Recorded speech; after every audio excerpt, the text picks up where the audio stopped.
Tingnan mo na itong kutsinta. Ikaw ang una titikim. Kutsinta ba to talaga? Kutsinta nga yan. Kailangan may butas. Donut na hindi natuloy. Oo nga eh. At saka, ang tigas. Parang goma. Parang yung tire ng gulong, Tikman mo na lang, ma. gulong ng sasakyan. Tikman mo ako. Oh? Try mo na, ma. Sige, Bill. Nagatin mo, tikman mo.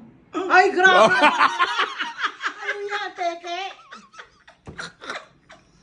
Hindi ko makagat. Hindi naman ganyan kagatigas yan, ma.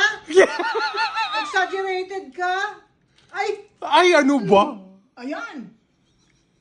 Ay, alam ko na kung ano yan. Chewing gum. Alam ko na. Alam mo, nilalagay mo sa likod ng anidoro?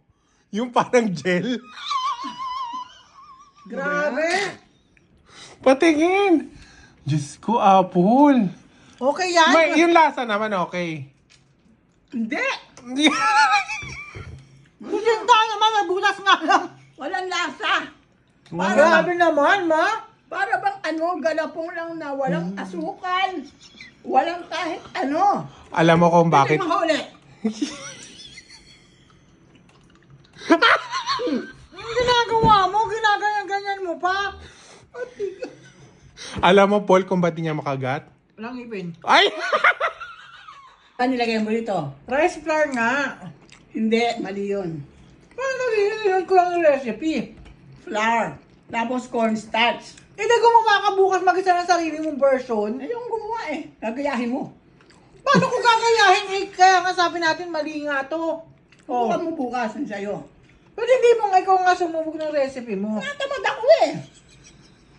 Tapos lalaig mo itong kutsinta, kain ka na mo ng kain. Oo, ba't kakain ng kain? Kala ko ba hindi masarap? Ayan ang kain niya, tignan mo kung ilan na yan. Oh. Sa kanya lang yan. Siyempre, kailangan kong dasahan. Hindi ko nga na... Alam mo kung bakit kumakain si Mami lagi?